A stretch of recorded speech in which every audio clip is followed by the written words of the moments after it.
താജ്മഹൽ കഴിഞ്ഞാൽ ഇന്ത്യയിൽ ഏറ്റവും പ്രശസ്തമായത് ഈ കൊട്ടാരമാണ്. ചരിത്രപ്രസിദ്ധമായ ഈ കൊട്ടാരമാണ് ഇന്നത്തെ നമ്മുടെ വീഡിയോ. മൈസൂർ പാലസ്. ഇവിടെ കയറണം എന്നുണ്ടെങ്കിൽ 10 വയസ്സിൽ താഴെയുള്ള കുട്ടികൾക്ക് ഫ്രീ ആണ്. 10 വയസ്സിനും 18 വയസ്സിനും ഇടയ്ക്കുള്ള കുട്ടികൾക്ക് 50 രൂപയും 18 വയസ്സിന് മുകളിലോട്ടുള്ളവർക്ക് 100 രൂപയാണ് ചാർജ് ചെയ്യുന്നത്. അപ്പോൾ കൊട്ടാരത്തിനകത്ത് ചെരുപ്പിട്ടുകൊണ്ട് കയറാൻ പറ്റില്ല. അതിനായിട്ട് ലെഫ്റ്റ് സൈഡിലായിട്ട് നമ്മൾ 2 രൂപ കൊടുത്താൽ ഒരു ജോഡി ചെരുപ്പ് അവിടെ സൂക്ഷിക്കും.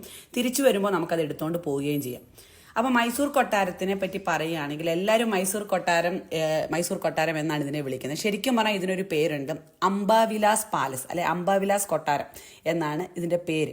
അപ്പോൾ പലർക്കും അതറിയത്തില്ല. എല്ലാവരും മൈസൂർ പാലസ് അല്ലെ മൈസൂർ കൊട്ടാരം എന്ന് മാത്രമേ പറയാറുള്ളൂ.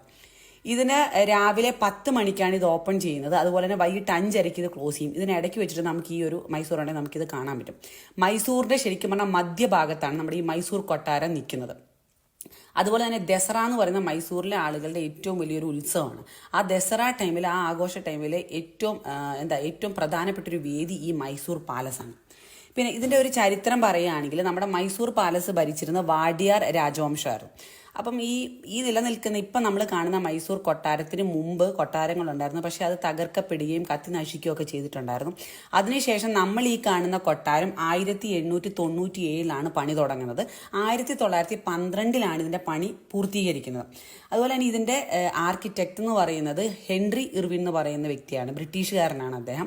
അപ്പോൾ ഇതിന് ഉപയോഗിച്ചിരിക്കുന്ന ആർക്കിടെക്ചർ സ്റ്റൈൽ എന്ന് പറയുന്നത് നമ്മുടെ ഇൻഡോ സാർസനിക് എന്ന് പറയുന്ന ആർക്കിടെക്ചർ സ്റ്റൈലാണ് ഉപയോഗിച്ചിരിക്കുന്നത്. ഇൻഡോ സാർസനിക് ആർക്കിടെക്ചർ സ്റ്റൈൽ എന്ന് പറഞ്ഞു കഴിഞ്ഞാൽ രജപുത്ര, ഗോതിക്, ഇസ്ലാമിക് ഇവയിൽ നിന്നും മൂന്നിൽ നിന്നും എടുത്തിട്ടുള്ള ഒരു സ്റ്റൈൽ, അല്ലെങ്കിൽ ഇതിന്റെ മൂന്നിൻ്റെയുടെ കൂടിച്ചേരലാണ് ഇൻഡോ സാർസനിക് ആർക്കിടെക്ചർ സ്റ്റൈൽ എന്ന് പറയുന്നത്.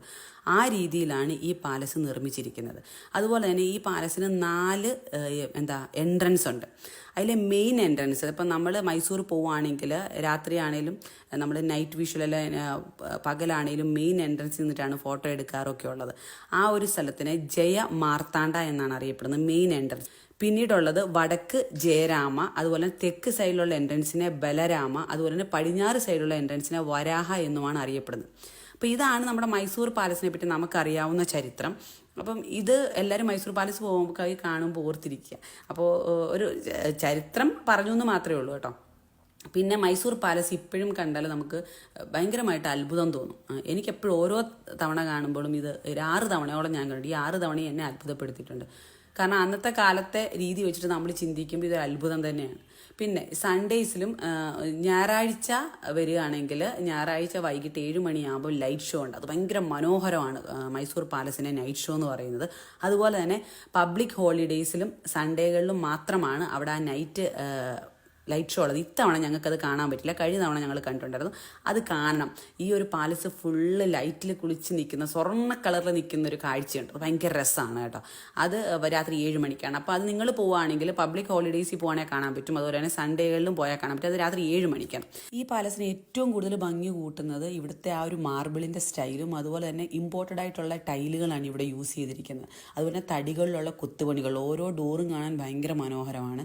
ചിത്രപ്പണികളും എല്ലാം മനോഹരമാണ്. നിങ്ങൾ നേരിട്ട് വന്ന് കാണേണ്ട ഒരു കാഴ്ചയാണ്. നിങ്ങളോട് ഞാൻ പറഞ്ഞിരുന്നല്ലോ ഒരു മെയിൻ എൻട്രൻസ് ഉണ്ടെന്ന്. ആ മെയിൻ എൻട്രൻസ് ഇതാണ്. ജയ മാർത്താണ്ഡ എന്ന പേരിൽ അറിയപ്പെടുന്ന മെയിൻ എൻട്രൻസ് ഈ കാണുന്നതാണ്. അപ്പോൾ ഇതൊരു ചെറിയൊരു വീഡിയോ ആയിരുന്നു. ഇത് ശരിക്കും പറഞ്ഞാൽ മൈസൂരിലെ 1ാമത്തെ അട്രാക്ഷൻ എന്ന് പറയാം മൈസൂർ പാലസ് അല്ലെ അംബാവിലാസ് പാലസ് എന്നുള്ളത്. ഇനി മൈസൂറിൻ്റെ അടുത്ത അട്രാക്ഷൻ അല്ലെ അടുത്ത സ്ഥലവുമായിട്ട് നാളെ കാണാം. അതുവരയ്ക്കും ബൈ ബൈ.